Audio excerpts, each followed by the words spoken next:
gostaria de falar sobre o Mirena, que é o sistema intrauterino liberador de levonorgestrel, algo muito difundido no campo da ginecologia. Mas o meu foco aqui é mostrar como esse dispositivo se relaciona do ponto de vista anatômico com o útero e de como ele influencia no endométrio. Isso é importante para entendermos do porquê algumas mulheres apresentam ou podem apresentar sangramentos uterinos anormais e cólicas que persistem meses depois da inserção do dispositivo. Para entendermos como o Mirena influencia no endométrio da mulher, é importante avaliarmos de dentro da cavidade uterina o que é um ciclo menstrual. Então, eu vou mostrar algumas imagens em diferentes fases do ciclo para podermos entender o que é o endométrio e por que ocorre a menstruação. Então aqui a gente está observando o útero mais ou menos no 5º dia do ciclo menstrual. Esse útero está sendo distendido com soro fisiológico, então ele está aberto. Aqui a gente pode ver as bolhas do soro, né? E o que eu queria chamar a atenção é essa camada rósea com alguns pontinhos brancos. Isso é o famoso endométrio. Esse endométrio, nesta fase do ciclo menstrual, ele está bem fininho. A natureza ela quer uma coisa das mulheres, ela quer que as mulheres engravidem. Portanto, esse endométrio, depois da ovulação, ele vai se transformar e ele vai ficar espessado. Olha como ele cresceu, olha quanto ele espessou. Então, naquela primeira fase, no 5º dia do ciclo menstrual, ele tinha mais ou menos 3 milímetros, 4 milímetros de espessura. Aqui, ele está mais ou menos com 12 milímetros.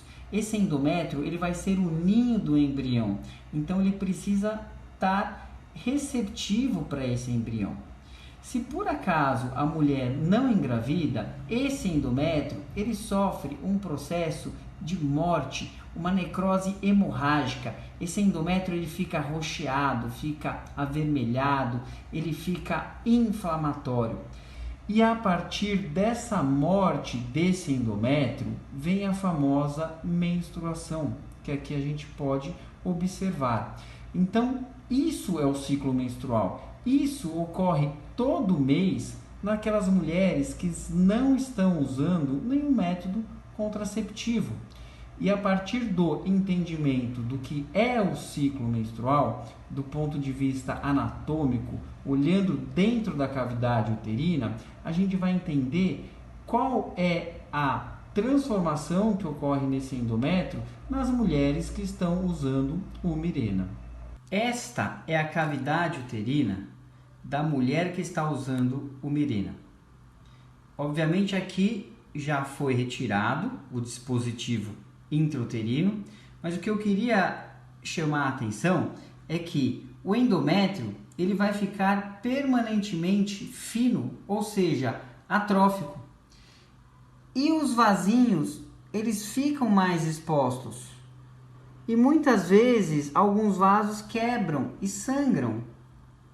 E é por isso que em mulheres onde o Mirena está bem colocado, ele foi bem inserido, algumas mulheres esporadicamente podem apresentar algum tipo de sangramento.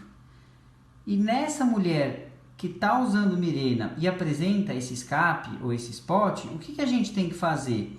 A gente precisa melhorar a estabilidade desses vasos, deixar esses vasinhos mais fortes. Então, existem alguns tratamentos clínicos que a gente pode utilizar para melhorar eventuais sangramentos na vigência do Mirena. Então, naquela mulher que está usando o Mirena há alguns meses, a gente já começa a observar algumas mudanças na cavidade uterina e principalmente no endométrio. Então, esse endométrio fica tão fino, mas tão fino, que a gente começa a ver as fibras musculares do útero. E os vasinhos, eles podem ficar mais fracos e mais expostos. E é justamente essa exposição dos vasos aqui representados que podem ser responsáveis por pequenos sangramentos, conhecidos como escape ou spotting.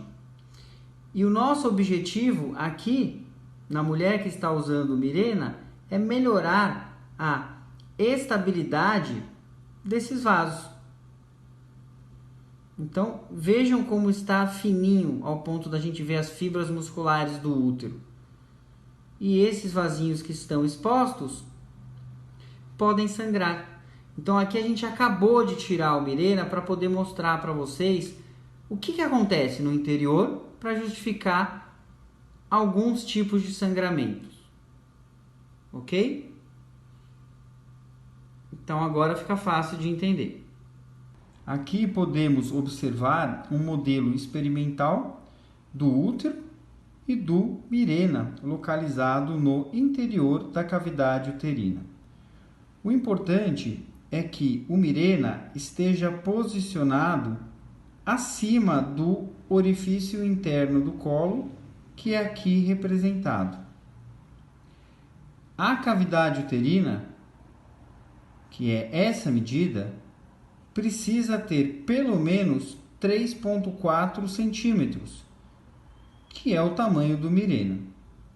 O Mirena não pode estar localizado no canal cervical, ou seja, no colo do útero, e muito menos não pode perfurar a porção muscular do útero. Então, esse esquema e esses cuidados com a inserção do Mirena serão mostrados no ultrassom. Então, este é o dispositivo intrauterino em tempo real, localizado no interior da cavidade uterina. Aqui o orifício interno do colo, o fiozinho no colo do útero, que vai terminar na vagina. Quando realizamos o ultrassom, e aqui podemos observar um corte longitudinal do útero, nós fazemos a medida do colo uterino e no final do colo uterino, a partir do orifício interno até o fundo uterino, isso é a cavidade uterina.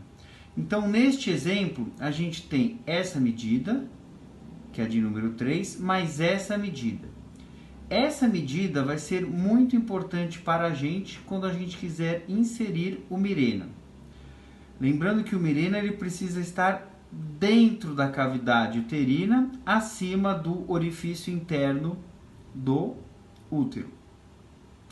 Neste caso, essa paciente que me procurou para a inserção do Mirena, ela tinha 2 centímetros mais 0,86, como a gente pode observar. Ou seja, a cavidade uterina dela tinha um comprimento de 2,86 centímetros. Mas o Mirena, ele tem 3,4 centímetros. Então, para essa paciente, eu contraindiquei a inserção do Mirena. Se eu coloco um Mirena nesta paciente cuja cavidade uterina é menor do que o comprimento do Mirena, duas coisas podem acontecer.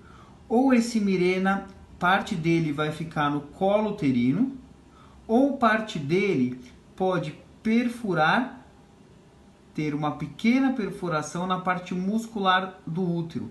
E é justamente essa paciente que vai ter dor, é uma dor que se prolonga após os meses da inserção, e é aquela paciente que tem um sangramento que não para. Então a gente tem que ter esse cuidado, sempre medir a cavidade uterina com o ultrassom. No consultório, para a técnica de colocação do Mirena, a gente mede o colo até o final da cavidade uterina. Mas às vezes a paciente tem um colo muito grande e uma cavidade uterina pequena. Então esses cuidados precisam ser tomados na escolha da paciente que a gente vai colocar ou contraindicar o Mirena.